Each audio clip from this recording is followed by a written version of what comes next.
Hey, this is Mark Moore, aka Tuxedo Mark, in various places on the internet. It's 1:28 p.m. according to a computer clock on Wednesday, November 18, 2015. I want to show you the latest stuff that I got. First, a few days ago at Walmart, I got this. Gem and Holograms, the truly outrageous complete series. This is the Shout Factory release. It's the second Shout Factory release, which I'll get to in a bit. First, back in the early 2000s or mid 2000s, I think 2003, but I'm not sure exactly. Back when Kid Rhino was releasing all the Sunbow cartoons on DVD, they released Gem and the Holograms, the complete first and second seasons, which was really just the first season because they considered the first 5 episodes to be the first season. Stupid. And then they released the second season, or it was like season 3 part 1 or some crap. But they never finished the series. I forget exactly which episode that they got to. They never finished the series because they lost the license. Anyway, so then Shout Factory came in and they released season box sets in the stores, but they also released the complete series set on their website. And the complete series set, I think, had like a bonus disc with like bonus features and stuff. This is a bare bones package. There are no special features on it. But the thing is, when I went on Amazon to try to get the original Shout set with the bonus disc, it was up to like $100 or something crazy like that. Even this on Amazon was going for like $40 or $45 or something like that. Recently, now I think it's down to like 36 or something, but that's still way more than Walmart's selling it for. Anyway, so this is just the previous Shout Factory release without the bonus features. It's showtime, Sergi. Go back to where it all began with a complete series of this iconic show. The series of the show, a bit redundant, okay. Then it's showtime, Sergi. Not sure why they add the "it's" to it. It's just showtime, Sergi. But get some screen caps on the back and some artwork and some gem artwork on the front, which it still doesn't look as good as on the show, but at least it's better than the artwork that Kid Rhino used. Anyway. This just came out in October. I forget the exact date. It just came out last month in Walmart. It's on Amazon too, so I'm guessing it might not be just the Walmart release, but I'm not sure. On the back, it's Showtime, Sergi. In 1985, the truly outrageous TV show Gem and the Holograms premiered to the delight of young girls and boys everywhere. Not quite true, but I'll get to that. This new animated series focused on the dual life of beautiful Jerrica Benton, co-owner of Starlight Music, and her pop star alter ego Gem, lead singer for the all-girl band Gem and the Holograms. With its unique storyline combination of drama, action, romance, and music, Gem and the Holograms was a smash hit and became an icon for a decade. Its message of glamour, glitter, fashion, and fame helped define a generation. At least they got this right. When Kid Rhino put it out, they had passion and glitter, fashion and fame on the front. It's glamour and glitter. How could they get that wrong? Anyway, now you can relive the adventures of Gem and the Holograms and their arch rivals, the Misfits and the Stingers. The Stingers aren't really arch rivals, but anyway. In this complete set capturing all 65 episodes of the hit series. The Stingers weren't like 8 episodes toward the end of the series, so less than an eighth of the series, but anyway. There are a lot of multiple parters in this episode, in this series, so yeah, I don't know the exact percentage of the series that is multiple part episodes, but it's pretty high. Anyway, regarding this, the difference. Well, first of all, about the claim that the show started in '85, it's not really true. What happened was Jim. It was called just Jim, not Jim and the Holograms. First of all, I don't know why they put "and the Holograms" on it, but it's just Jim. That's the title in the show itself. Anyway, Jim originated as a short segment on a show called Super Sunday. What Super Sunday was, it was in 1985, and unfortunately we can't find out much information at all about Super Sunday, like no actual episode guides or anything like that. Not that I really trust online episode guides, but you can't even find information about that. No air dates, no episode listing. It's weird, but what Super Sunday was, it was a way for Sunbow and Hasbro to try out new properties based on their toy lines by what it is. The half-hour block would have the shows have 3 different acts. The acts are the segments, in between all the commercials.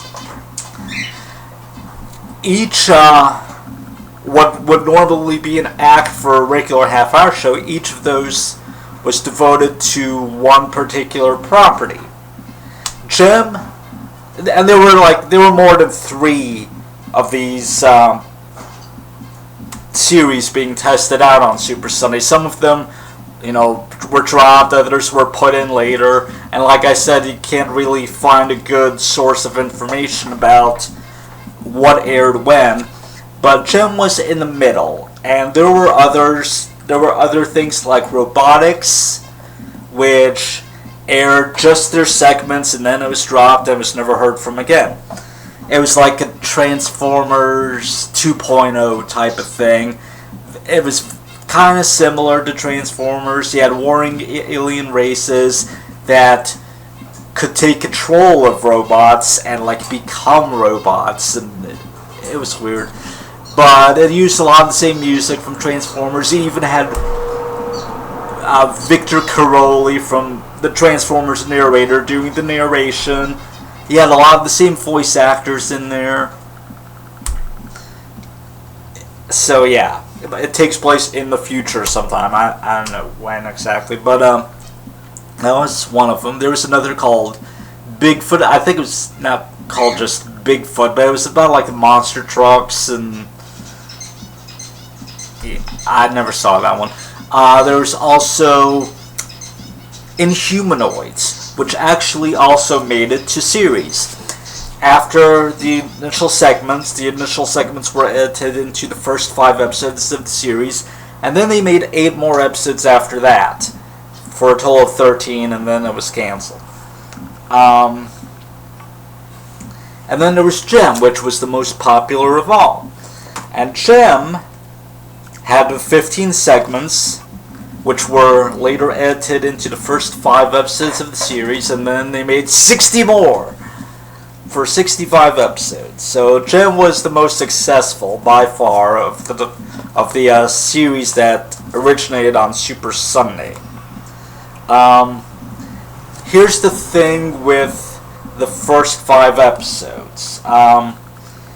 As I said, there were originally 15 segments that aired, 1 segment per episode of Super Sunday. You can go to the site rockgem.com for more information. That's ROCKGEM. Or no, sorry, ROCKJEM.com.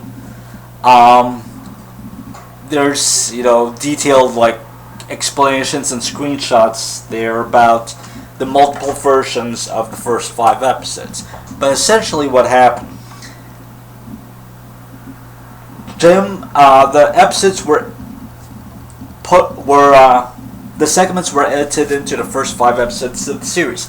Now, because there's no Super Sunday footage to be found, seriously, you can't find any on YouTube except for the theme song for Super Sunday. You can find that. You can find the robotics segments edited into one movie, but that might be from like a VHS release. I don't know. It might not even be from Super Sunday. It probably isn't, in fact.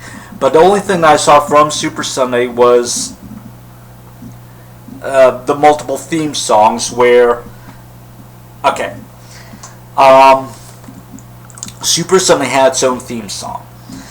For each segment had its own theme song. The Super Sunday's theme at the beginning was like a combo of all of the three different themes.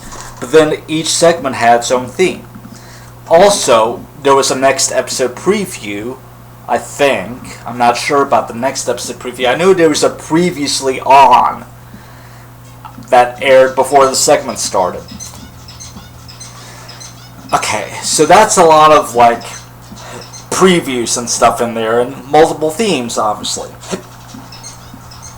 So you can imagine the segments themselves, when you put 5 of them to make up an episode, it's going to run short, right?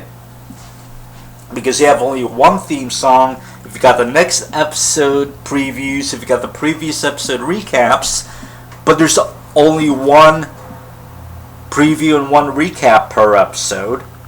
In the case of episode 1, there's no recap. In the case of episode 5, there's no next episode preview. So what did they do? They created new previews and recaps that went on way too long just to fill out the time.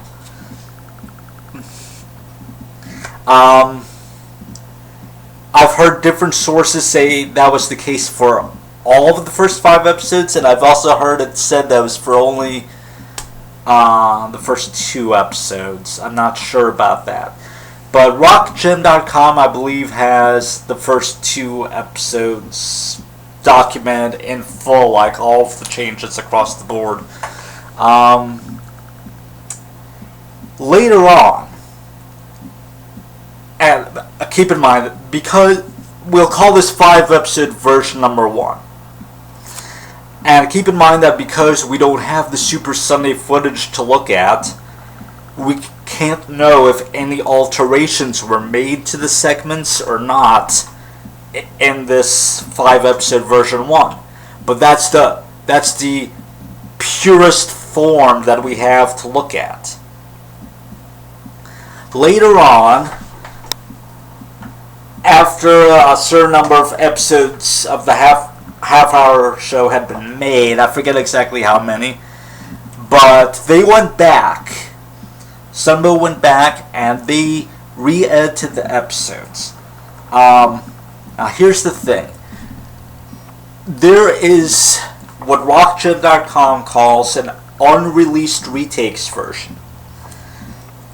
Obviously it's never been released. But the thing is, the 2 versions that come after that were released, they have some changes from 5-episode version 1 that they have in common with each other, and they have some changes from 5-episode version 1 that are different from each other. So there must have been an unreleased retakes version where some changes had been made, some retakes of certain shots and stuff had been ordered, and those were put in, but this was never released. And then when they went to the versions that would be released, which I'll get to in a bit, they used the unreleased retakes version, and each of them went off in their own direction. So here are the 2 versions that were released after 5-episode version 1, and I don't know which of these 2 came first, unfortunately. The information might be out there, but I'm not sure. The one that I am familiar with is the one that I had rented from a video rental store on my 21st birthday. I didn't even know it was there. I had gone in there to rent the Transformers VHS cassette roll for it, which I had already seen, but I wanted to get in a better quality version. And then I saw Gem there, so I'm like, oh my god, Gem! I remember watching this. So I rented it on October 18, 1999, my 21st birthday. I took it home, I copied it, I enjoyed it. This VHS cassette was called Truly Outrageous. Basically, it's the 15 segments edited into a feature-length film running around 1.5 hours long. It's got the Truly Outrageous Gem theme, that's the original Gem theme song, at the beginning, and it's got its own unique closing credits at the end where I forget which music that they use, but it's a closing credits sequence that's unique to the Truly Outrageous VHS cassette. And this came out from Family Home Entertainment, which released a lot of stuff on VHS back in the day from Sunbow. So that's what I saw. What that did, they made some changes, they made some animation improvements, they fixed some stuff, but they also moved some footage around, which I didn't know about any of this back when I rented it. So to me, that was the beginning of Gem. That was how it was supposed to be. It's like certain music videos would get like different footage put in them, and they had played around with it. But to me, that was Gem. Then when the series got to a certain number of episodes, I forget at the moment how far that it had gone along, but they went back, they took the unreleased retakes version and they edited new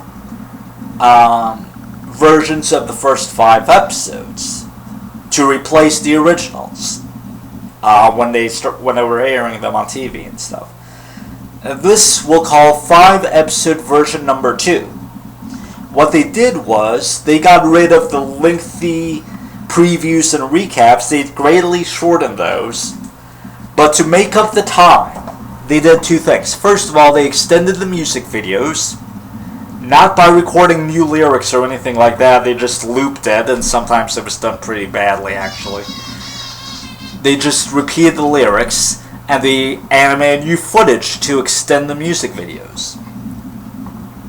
Also, they animated some new shots, some new little bits of extensions to scenes and stuff like that.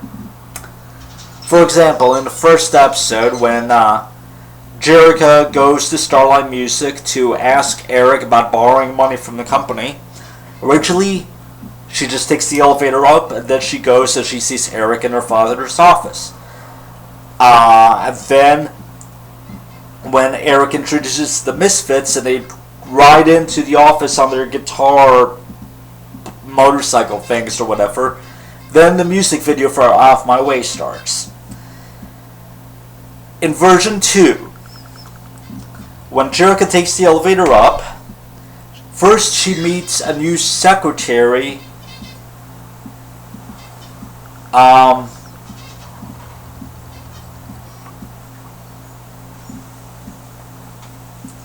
Actually, I might be... No, yeah, I think that is new footage. I don't remember the secretary thing being in the Truly Outrageous version. She meets a new secretary that Eric Raymond had hired, and then she goes to the office. After Eric introduces the Misfits and they ride in on their bikes, there's some new footage where Jerica and Pizzazz have some trash talk. I think, or there's just some talking between them before the music video starts. But what this establishes is the motorcycles weren't just imagination segments of the music video. They were actually on those things, so they had ridden those things into the office, and Jerica's like, "Get those monstrosities out of my father's office," or something like that. There's lots of little additions throughout the 5 episodes for version 2.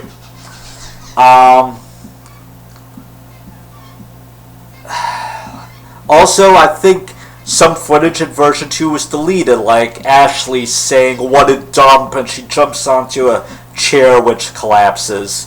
And I think there's at least one line by Kimber where she had said something. Also, after the mansion burns down, Miss Bailey is shown with the Starlight Girls at Robert Sands' house in 5-episode version 2, whereas originally she wasn't there. In fact, they had drawn Miss Bailey and put her in there where Howard Sands was originally standing, but you could still see the very edge of Howard Sands' bathrobe, like his arm, behind like sticking out from behind Miss Bailey, and you can see like Howard's hand still there in version 2. It's weird. Now,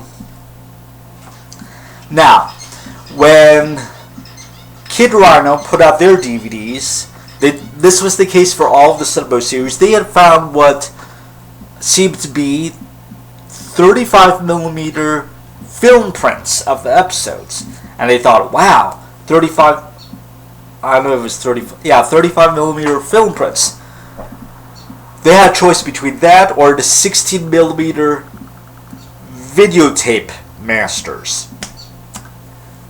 They thought, wow, we're going to make these shows look better than they've ever been before. We're going to use the film prints for our DVDs.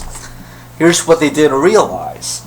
The film prints were not the complete episodes. They were work prints where it was like a work in progress where they hadn't finished everything.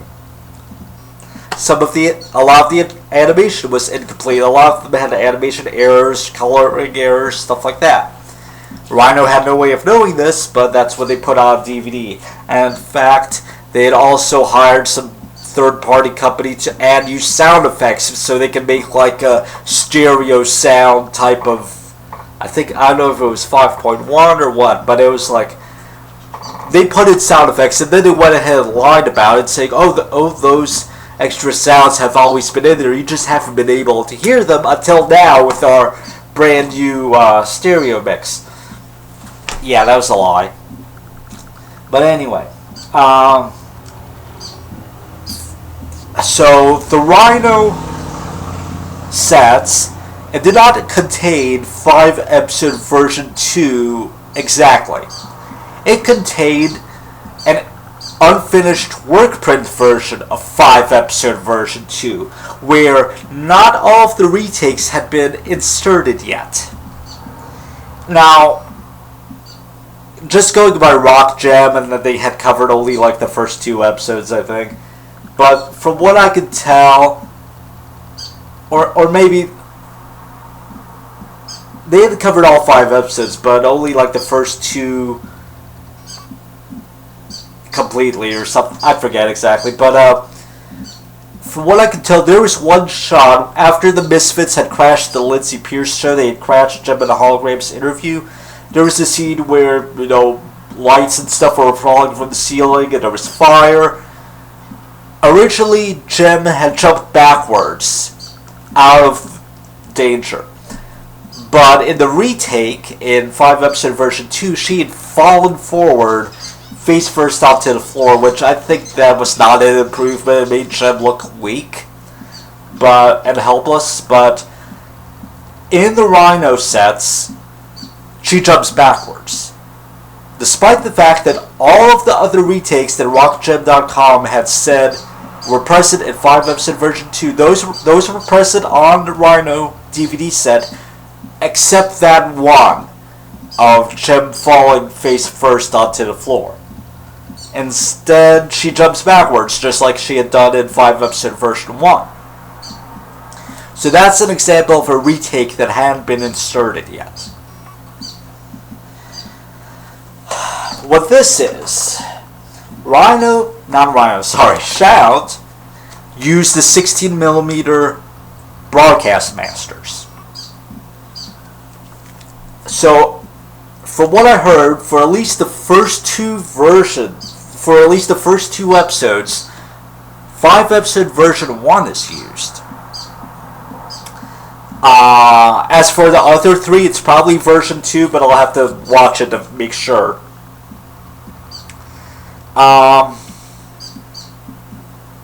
Also, I forgot to mention this. version 2 rescored the episodes. They put in new background music. So, for example, when they arrive at the yacht for the party, you hear "We Can Make a Difference," or at least an instrumental version of it, from the World Hunger Shindig, which was a half-hour episode that was made way after these segments. But it looks like the series had already been produced up to that point when 5-episode version 2 was created. Personally, I love the score that I hear in Truly Outrageous, which is probably the same score from 5-episode version 1 and probably from the Super Sunday segments as well, I would guess. Obviously, we can't check Super Sunday tapes because no one seems to have any. Seriously, no one seems to have any taped copies of Super Sunday. At least nothing's showing up on YouTube. But yeah, so it looks like what has been released on DVD are incomplete workbooks of 5-episode version 2 for the first 5 episodes, and 5-episode version 1 for at least the first 2 episodes, and 5-episode version 2 for the next 3, I think. I'll have to watch some of these episodes, and I'll get back to you on exactly what's on here. Also, Starbright, the next 3 episodes after that, it was episodes 6 through 8. Apparently those exist in 2 or 3 different versions as well.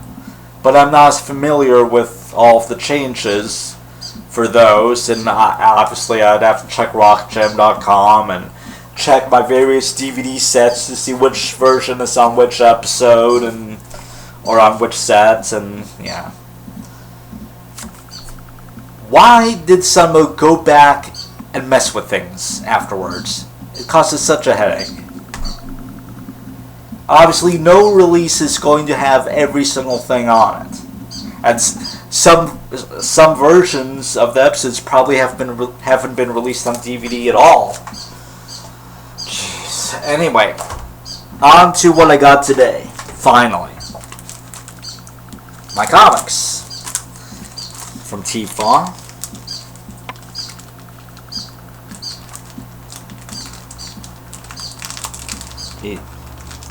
Wow, this is going to be difficult.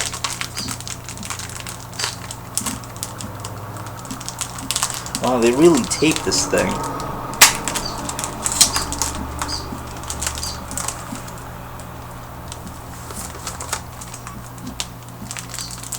Wow, they really didn't want me to get in here, did they?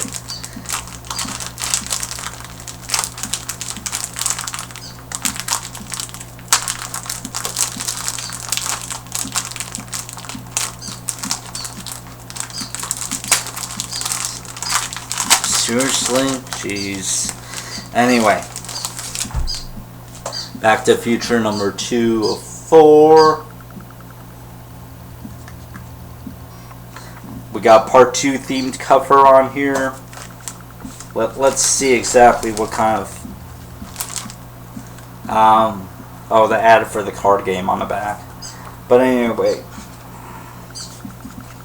In this one, we got The Doc Who Never Was and Science Project. The Doc Who Never Was seems to be... It's in the Old West. Well, no, it's not just in the Old West. There's stuff that takes place in the 60s. I'm not sure exactly what the story is about.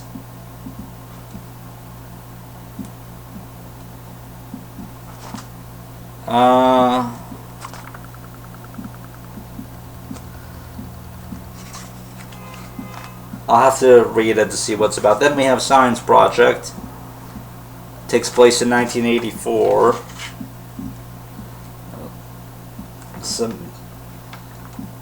The first story seems to be mainly a Doc story, and the second one is the Doc and Marty story. Again, the second one is shorter than the first one. Both say to be continued after it. And then next month, looks like it's a Part 3 themed issue. Then we have an advertisement. Then Transformers Sins of the Wreckers. So we got RC on here. I don't read the current Transformers comics. See My Little Pony, go behind the scenes of the best-selling comic. Looks like some kind of art issue or art book or something. Ghostbusters, double-sized issue packed with bonus material. Oh, Ghostbusters Annual 2015. Okay.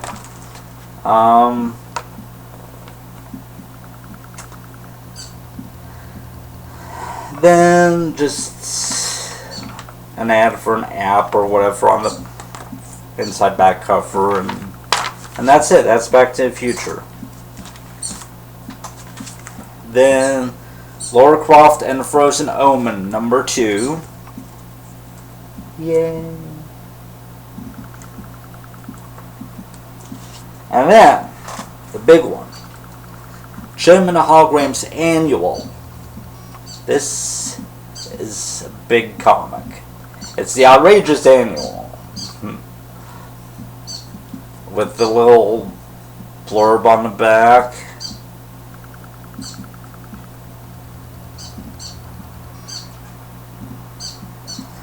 This is like a little imaginary type of thing.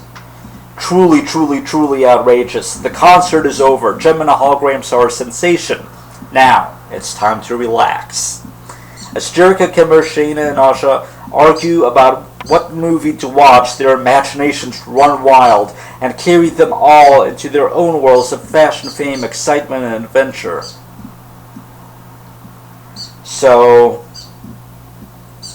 they started their first ever double-sized annual. Yeah, no kidding. Considering this is the first Gem comic book outside Europe. There was one in Europe back in the 80s. Marvel UK, I think. I never read it. There were also some children's storybooks, like Surprise at Starlight Mansion, or something like that. I remember seeing covers for them, but I never read any of that stuff. So, yeah, this is just a fun, lighthearted issue where they're imagining themselves in movies.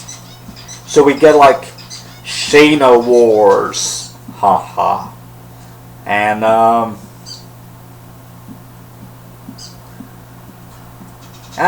sure that's adorable and cutesy and stuff like that. I'll read it eventually. Anyway, that's what I wanted to share, and it's 2:01 p.m. and that's it. Thanks for watching.